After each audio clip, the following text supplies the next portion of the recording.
Hey there, and welcome to Consult the Blind Guy. My name is Andrew, and in today's live stream, we're talking about how to set up your first gig on Fiverr.com for freelancing. If you're new here, stick around. That way I can help you go through the process of getting set up so you can start freelancing on Fiverr today. If you're a member of the consulting crew, welcome back. I hope you enjoyed today's live stream. Let's get to it.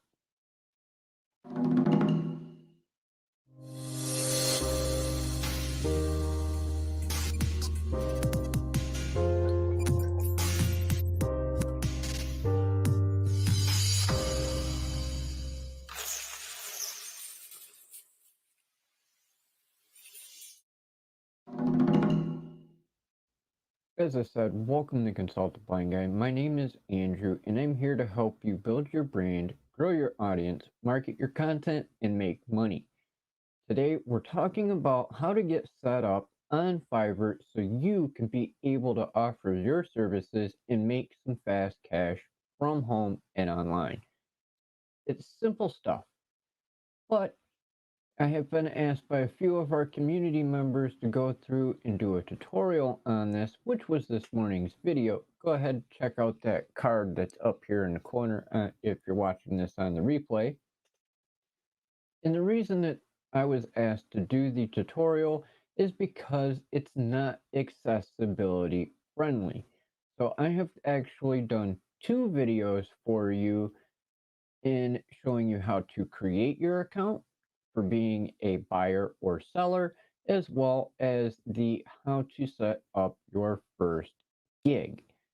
Now, I will state that it is a little bit confusing on the way that they have things, so I really hope that the tutorials are helpful for you in being able to navigate the platform, as well as knowing what you need to have in what category, because it's not set up in the best, in my opinion. Their interface could use some tweaking to make it a little bit more understandable and easy on the customer who is wanting to either buy or sell on Fiverr. And when I mean buy or sell, I mean hire a freelance worker or be a freelance worker who is offering a service. You'd think that they'd put that within their own description, but a lot of these places don't take that into consideration these days. Before we get any further, hey Danny, thanks for being here, brother. Greatly appreciated. Hope you're doing good. Vidal, how are you doing this afternoon? Hope you're doing well also. Thanks for joining me.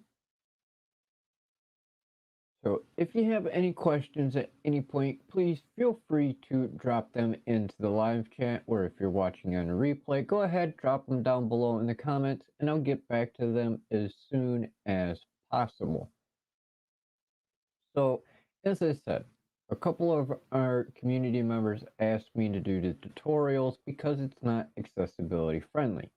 And by this, I mean it's bright screen, which is very, very hard for people with vision impairments.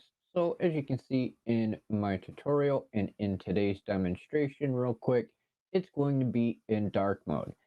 And if you are somebody who hates dealing with the white background with black text, I highly recommend getting a dark theme extension if you're using Chrome to be able to make it easier on your eyesight so you don't have so much strain when dealing with websites. Myself, I use Dark Reader. It's freaking awesome. It gives you a lot of control and you can customize it so it's only on certain websites, or you can tweak it to where the contrast is brighter or dimmer, sepia. You have full control over that dark mode extension. Chrome already has its own version underneath the experimental flags that they have, but I've done a previous video on it and I didn't like it. That's why I use the Dark Reader extension.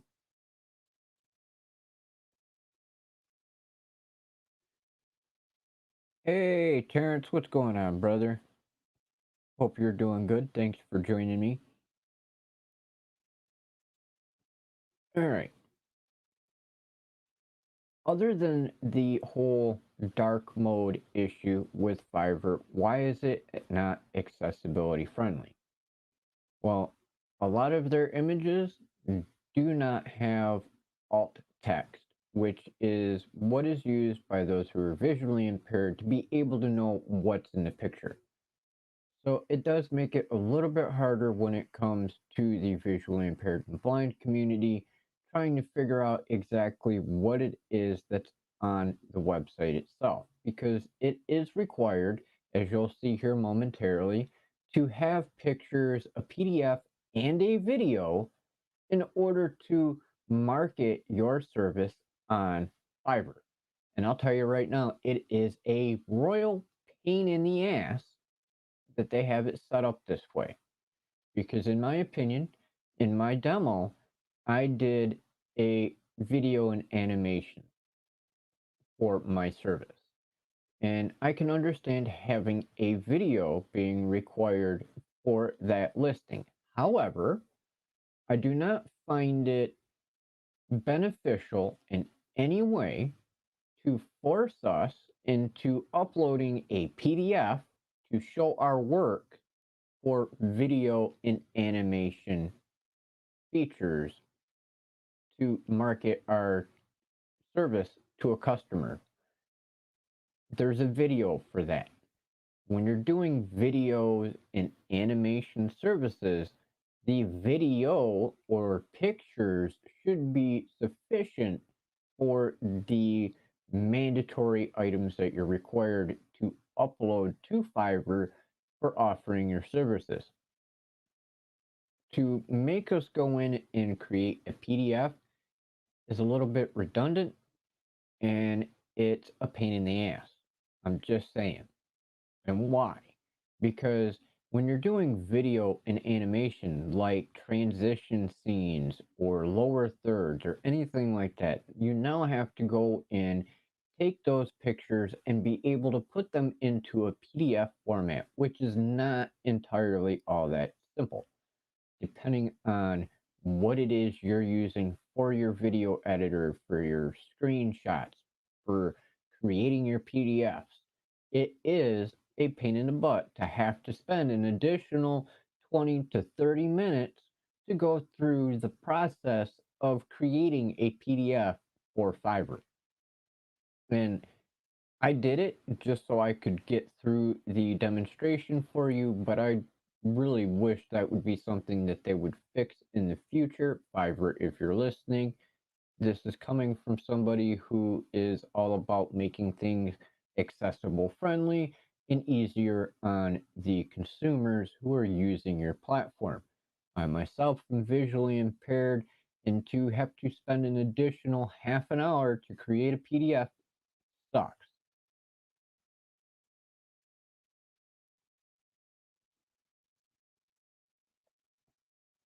Let's see, what did you say here, Vidal? Um, and well, the weather's been crazy.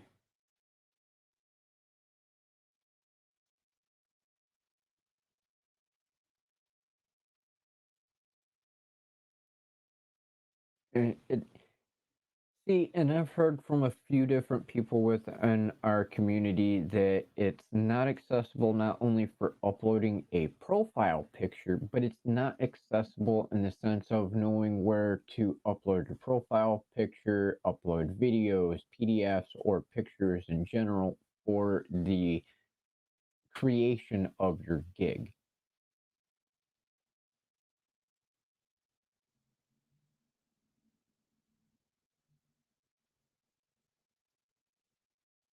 And that's why I did the video for our community, is to hopefully make it that much more easier on you to be able to do what you need to make a listing on Fiverr. So let's go over to our quick demo here. We'll recap what was in this morning's video.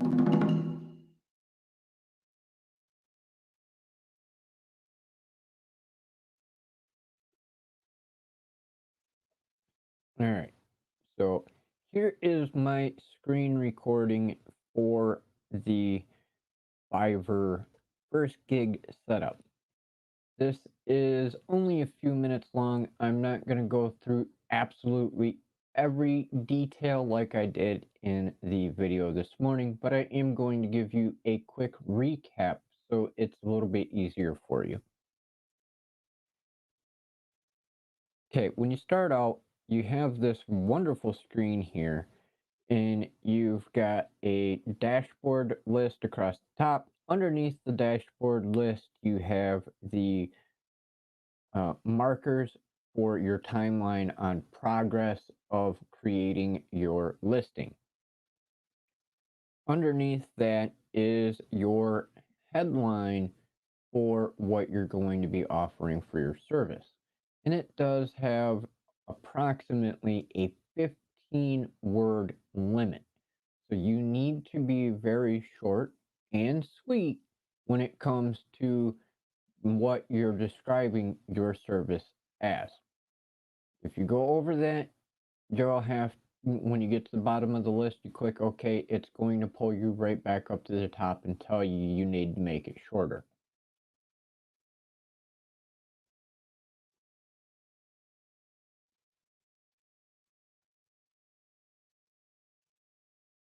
I'm going to zoom in here just a little bit for you so you can see it just a little bit easier.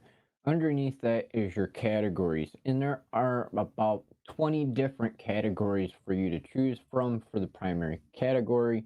And then underneath that, it gives you a few different examples of subcategories that you can select. And then because I did video and animation, it gives you the next little bit of information that it wants to know about. Is it for just a YouTube uh, intro? Is it for a call to action outro? Is it an animation? What kind of video or animation is it going to be? Then you have your search tags, and you can only have up to 5 search tags. So whatever service you're going to offer, make sure that you utilize all 5 of them if possible, because then you have more likelihood of being found within the search on the platform. Then you have your category for actual listing of your service. There's 3 different sets of options, which is basic, standard, and premium. You need to give a brief description of the plan name for that service, and then underneath each category, you need to give a brief description of what's going to be included or what you're going to be offering. For instance, doing video and animation, it would be an intro, outro, and animation in or transition in my service. If I was to be offering one, I did this just as a demonstration for our community. And then you have underneath each section the same options. You need to detail as much as possible within the allotted word count what it is exactly you're going to give them for their service. Then you have the time frame of when you expect to turn around on their service. If you're going to do something like a intro video, you can schedule it to be done anywhere between 24 hours from now or up to 90 days later. Myself, just to go for a quick example, I set it for 2 days. Then underneath that, you have your overlay text, if it's included, your add a logo, if it's included, sound effects, if they're included. Everything that's going to be included has a checkbox underneath each category.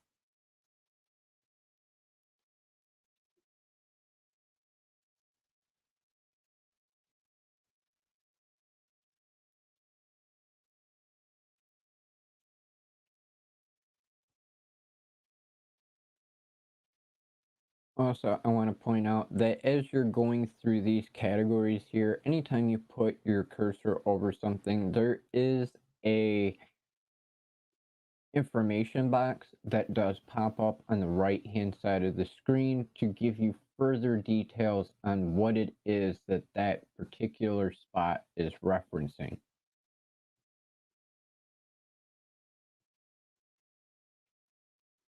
Of course, each category for your services is going to have its own little designation of added features, such as, doing a word count or uh, if you're going to offer editing of a book or you're going to give reviews or whatever service it is going to have its own little preset designation of features or services within a service that you're going to offer. And then if there is something that is not already included on that list, at the very bottom of the list, you have the capability of adding on features or services that you're going to be able to include or that you're going to offer at an additional price. The cancel button is on the left, the save and continue button is on the right.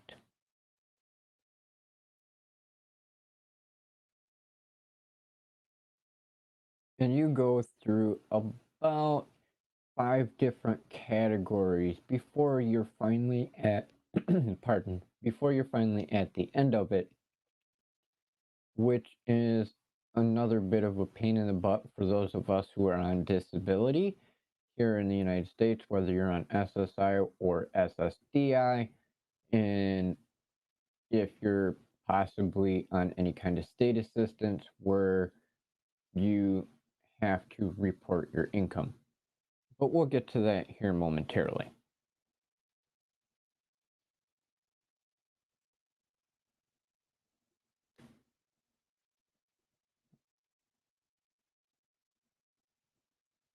Okay, the next screen is your description for your service.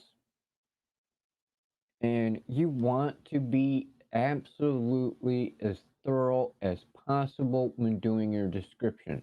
When you're doing your description for the plans themselves, you're limited on how many words you can go into those.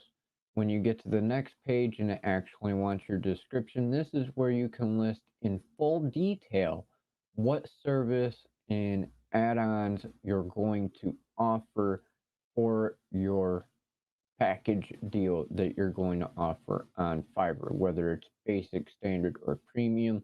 You can get as detailed as possible, and you have more of a chance of getting a customer to go through you.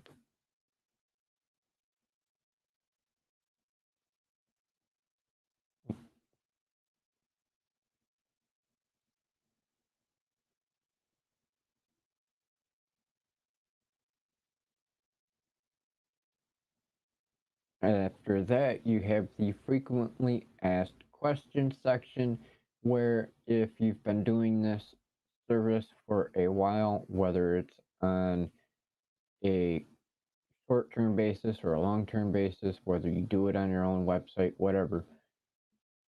whatever questions you get asked the most about what you do, you can add those in on your Fiverr account. That way it answers the questions for you before they start hounding you through Fiverr messages going, hey, how does this work? Have you done this? Do you do that?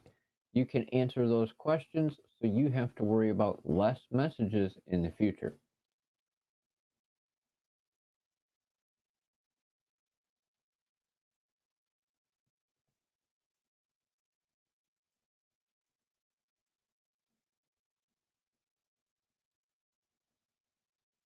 Next, you actually get to ask your customers questions before they hire you. In this instance, me as video animation, I asked about what platform they use for video, whether it's on YouTube, Facebook, Instagram, Twitch, Twitter, because as somebody doing video intros, outros, and transitions, you're going to want to know because each platform has their own setup. You know, Facebook doesn't allow you to do 1080p unless you're a gamer. And in rare instances, if you're not a gamer, you can't get the 1080p quality video, but you have to contact them in order to get it. It's a pain in the butt. YouTube, they will do 1080p. If you put it out at 1080p and you have good enough internet connection or good enough camera, then you can do 1080p without having to deal with any issues. Twitch, Twitter, they have their own bitrate that they will go up to. For instance, YouTube will only allow you up to 160 bits per second, I believe, like audio files. Not every platform will allow that bitrate for audio. For those of you who are going, what in the hell am I talking about? It's the amount of file size to get sent out in the process for your audio.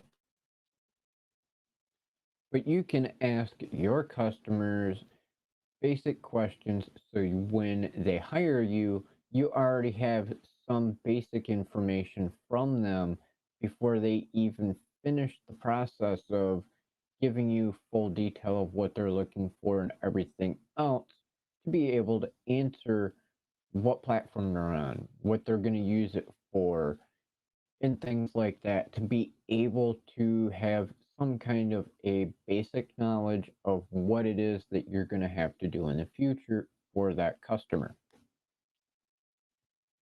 And then, as you can see, the next thing is going in and adding in a video, adding in screenshots of whatever it is your service is going to be offering, and uploading a PDF. As I mentioned a few minutes ago, I understand the video, I understand the pictures, but for being a video intro, video outro, and transition, what in the hell do you need a PDF for? That's extra work that doesn't need to be done, and it is required for you to go on. Why do I know this? Because I tried skipping it because I didn't want to upload a PDF, but it would not let me go further until I did.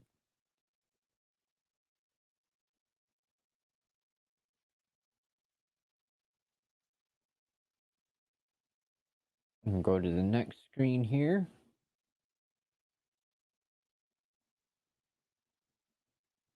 Also, there is a checkbox at the bottom of that upload screen to acknowledge that you are the owner of the material that you're uploading. And if you're not the owner, you do at least have the licensing and permission to use those images or files, because they do not want any kind of copyright infringement. No different than here on YouTube or any of the other platforms. If you do not own the content that you're uploading, don't use it unless you have the proper permission.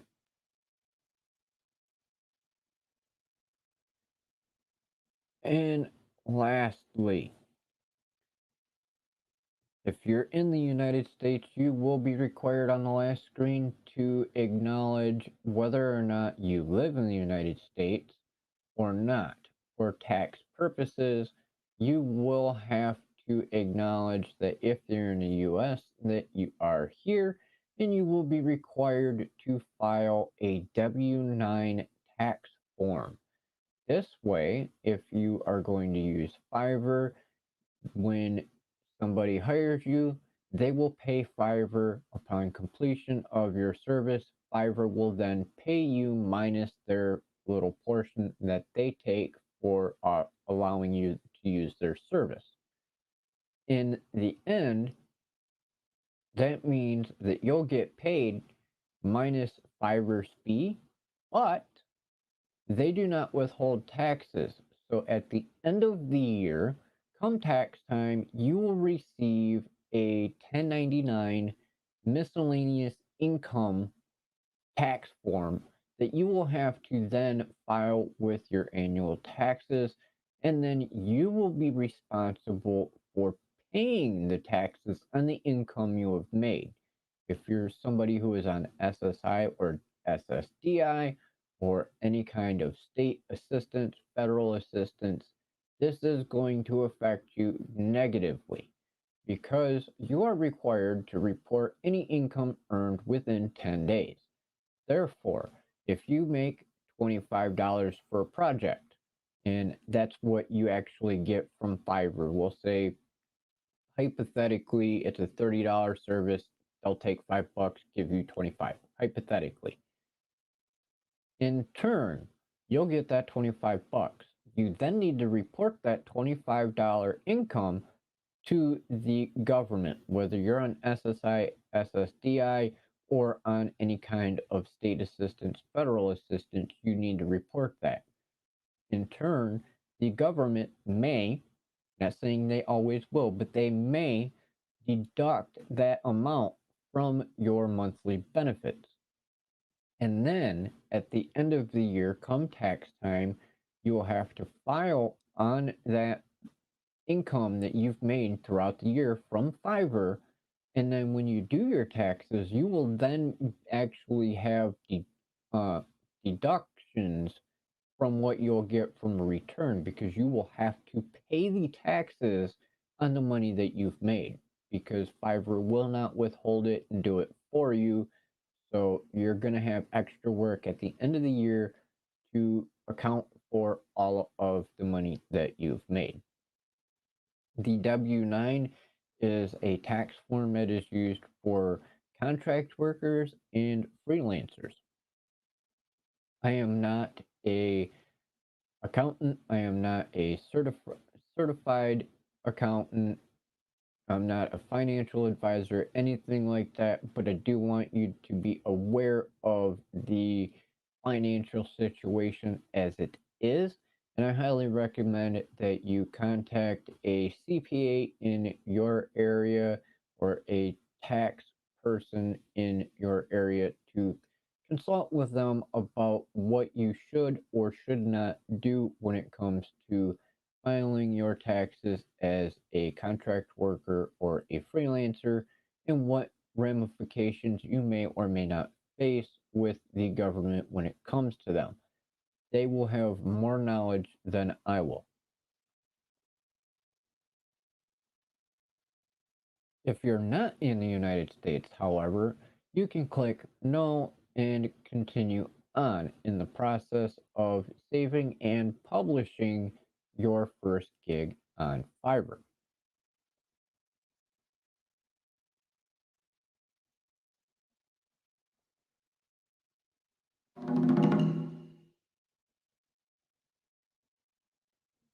It is a little bit to get used to when you're somebody who may not have been filing taxes in the past, and it's entirely up to you if you're going to use the Fiverr service to be able to make money. Myself, I had anticipated doing it, but with my situation when it comes to Fiverr and the taxes and everything else, I will not be using Fiverr at this time. I created the account so I could do the demonstration for our community. So I have to do my own workarounds because I'm already at the government limit for an income per month. So I can't use that service. And if I do, I'm going to lose more than what I would make.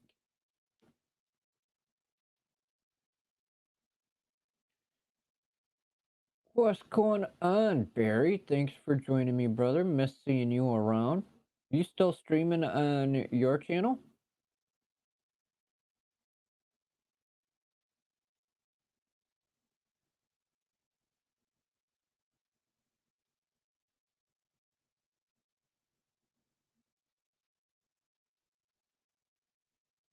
Well, there's a spot that's there, Vidal. It's just not accessibility friendly to be able to do it because, from what I noticed between the two accounts that I created to do these demonstrations, is if you set up a buyer's account, you just create your account first before going into being a seller. Any information that you enter into that buyer's account will automatically transfer over to the seller. Now, I had seen other videos here on YouTube who said don't even bother with the buyer, just do the seller. When in fact, why do the seller right off the bat when you can do the buyer and it will automatically populate to the seller portion as well? So it's there. It's just a pain in the butt because it's not accessibility friendly because these sites do not count on people within our community using them. Um, that's been something I've been working on this entire past year is with companies that I use myself, informing them of people like us that are either visually impaired or completely blind who use their services and what they need to do to make them more accessible for our community. Unfortunately, companies that we may use here in the United States that are not based in the United States are not US companies, but are from other company or other countries like out in Germany, Britain, China, anywhere like that, anywhere outside of the United States, they do not have to abide by our accessibility requirements like the companies here in the US do, unfortunately. And I've learned this over the past few months that here in the US, if a company has 15 employees or more, they are more held to the standard from the government of having accessibility features. If, excuse me, take a sip of coffee a minute.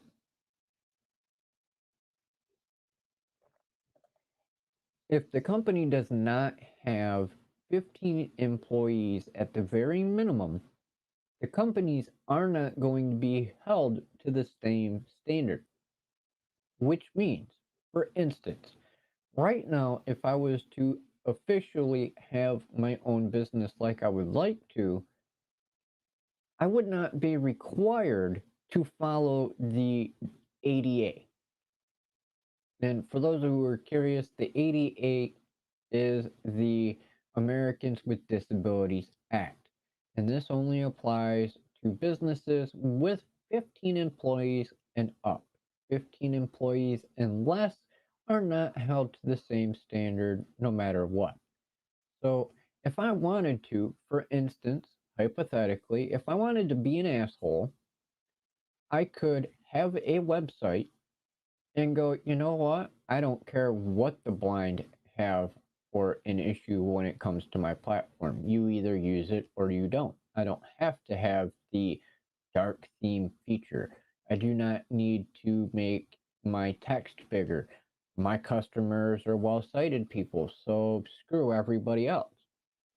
Or you're deaf. Well, guess what? I'm going to have videos and I'm not going to have closed captioning for you to be able to read or whatever the situation may be.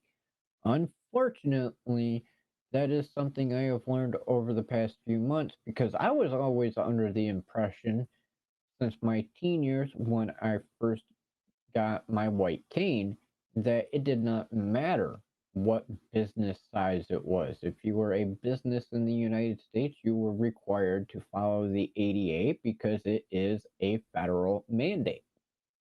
And that's not the case. Um, my music studio that I have and my video studio for editing, they are based out of Germany. And I have complained to them over the last 12 years about issues I have with their software in making it easier for us to be able to see and use. And finally, after 12 years, they have finally put it onto their website about accessibility features and the requirements. Anybody that is outside the United States is on a voluntary basis to abide by the Americans with Disabilities Act. So, if a company that you're using for any service is outside of the United States, they do not have to include any kind of accessibility features whatsoever. So you need to be aware of that and find your own workaround. That's why I try to do as much as I possibly can for you in an accessible, friendly way. That's why my videos, when I do tutorials like the one I just showed you, are done in dark mode. It makes it easier for us to be able to see and comprehend what is going on.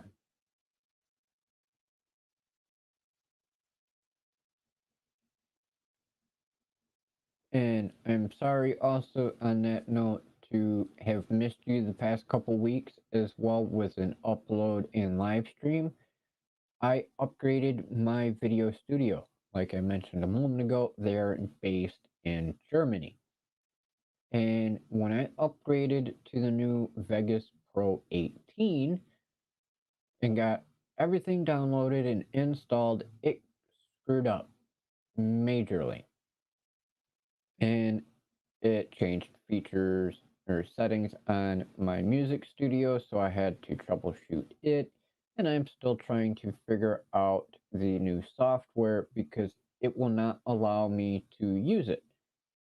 The video is constantly flickering, so I cannot watch or edit any videos on the new software. So unfortunately, I've had to uninstall it and reinstall the older one to be able to get by until tech support gets a hold of me, who is taking their sweet ass time. I was going to cancel the upgrade because there is a 14-day grace period for cancellation. Come to find out, because I am in the United States, that does not apply to me. That is for European Union customers only. So now I'm out a couple $100 on a software that I cannot currently use.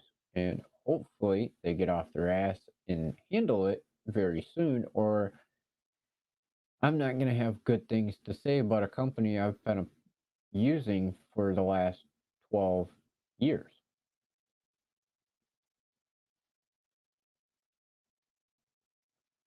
So if you have any questions, please feel free to drop them into the live chat. If you're watching this on replay, feel free to drop your questions down below in the comment section, and I'll be more than happy to answer them for you.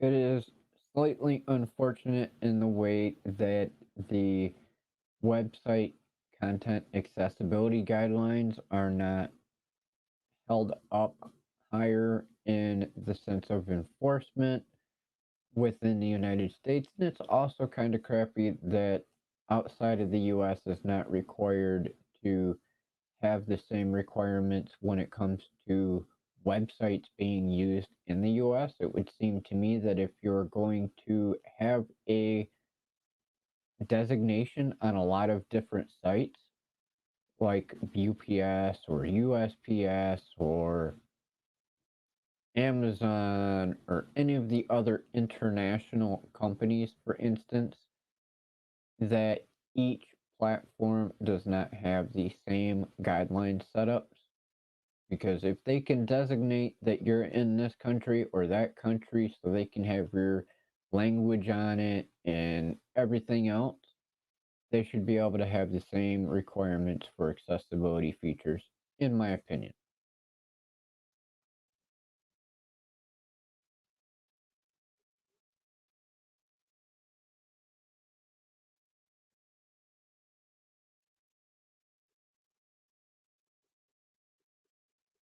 So we will be going over a lot more deep dives here in the near future. Now that I have the old video editor back onto the laptop, I will be beginning to record more of them and getting them edited and scheduled out. I have 79 days until I go on my trip to Washington, D.C. and Albany, New York for the People of Video Conference. Hooray, hooray. Nice to actually get out and do something fun for once. So if you're in the Albany area and want to check out the conference, head on over to peopleofvideoonline.com to find out more. The conference is October 8th, 9th, and 10th. There are still tickets available. If you're not in the Albany area and you're within traveling distance, I highly recommend checking it out. There's going to be about 20 different speakers who are all well known on the YouTube, Facebook, Instagram, Twitch, and Twitter platforms for influencers sharing their expertise on ways to not only improve your content, but to be able to make a business out of your content creation. And if you go, you can actually get to see me in person, in the flesh, and actually say hello face to face. I will be there on staff for the conference along with my cousin, Dr. Elo, and hanging out with our friends that are going to be speakers. So it will be awesome to actually see some of them in person compared to chatting over Zoom meetings and interviews here on YouTube.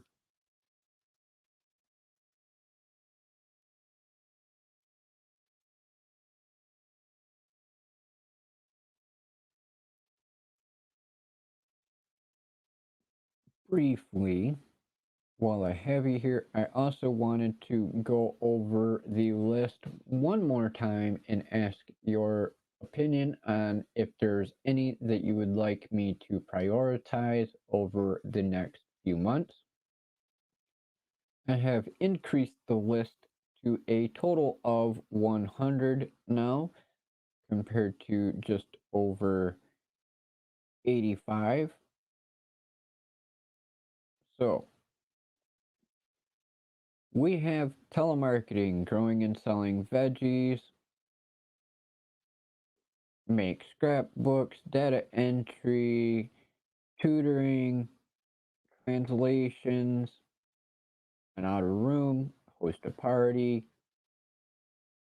sell ad space on a personal blog, perform micro work, become a blogger, be a mock juror, monetize your hobby, become a peer-to-peer lender, affiliate marketing, flip websites, online surveys, write articles, write ebooks and sell them online, apply for jobs at online sites, let your house pay for itself by renting out a room or a space in your garage, write articles for websites, be a virtual assistant, website maintenance and marketing, freelancing on Fiverr, which we just covered, design book magazine covers, selling your own products, create affiliate websites, write an ebook, well, write in book and sell it online or offline, babysitting after school hours or whenever the time is needed, submit websites to social media, plan parties. Could have swore I just had that on there, but I'll double check this later. Create Facebook profiles for businesses, office cleaning business, YouTube channel, rent out your car, seasonal or part-time work, dog walking, outsourcing, creating greeting cards, and making jewelry, handyman services, find and flip properties, landscaping, email marketing, freelance work around town, using sites such as Fiverr, Rev, Upwork, and other platforms for freelancing, YouTube monetization, sponsorships and brand deals, do research and case studies, mystery shopping, sell items on eBay, Amazon, Etsy, and other sites, advertise your skills, sell your photographs, become a mobile notary public, create your own phone app, earn extra money with a pickup truck, creating and selling gift baskets, a tour guide, local farmers markets, gift wrapping service, podcasting, public speaking, soap making,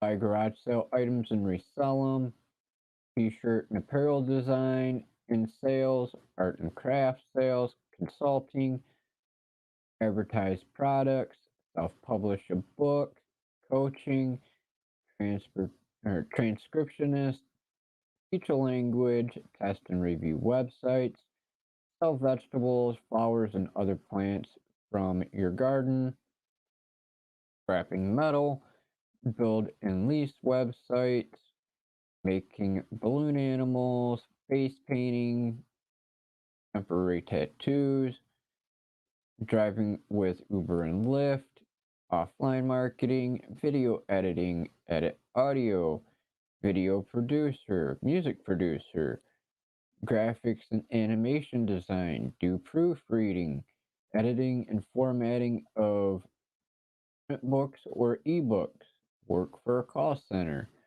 produce music and sell music, sell digital products, manage social media pages, be a voice actor, be a data analyst, spiritual or religious advisor, programming specialist, tech support specialist, flyer distribution, modeling or acting, search engine optimization, and game design.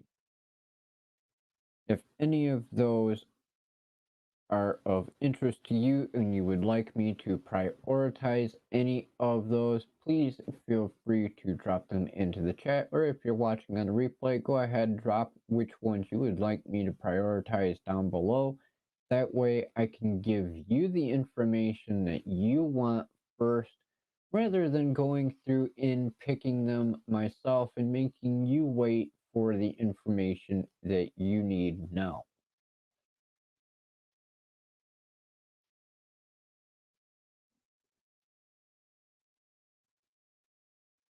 So I hope that the video this morning and the brief demo this afternoon have been helpful. I thank you all again for joining me today, and I look forward to reading your comments in the future for this replay, getting any feedback that you have on what you'd like to prioritize or what you would like me to include in possible future videos. I am here to assist you on your journey of working from home or online. So please feel free to message me or comment down below on the replay, and I'd be more than happy to help you out.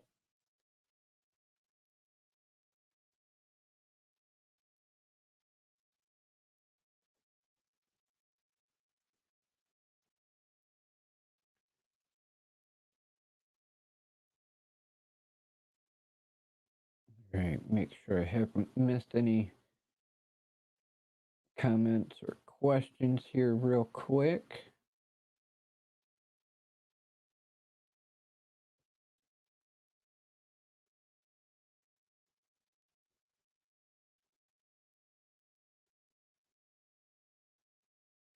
All right, we look good to go there.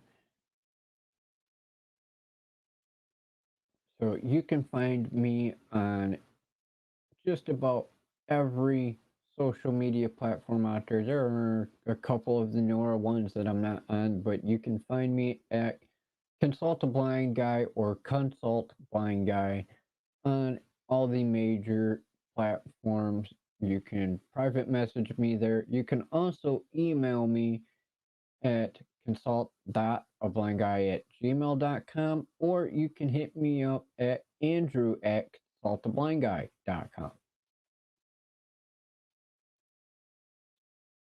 Don't have to worry about privacy issues. None of your information is getting sold or shared with any third party. And I will not use any of your information or questions without your prior permission first.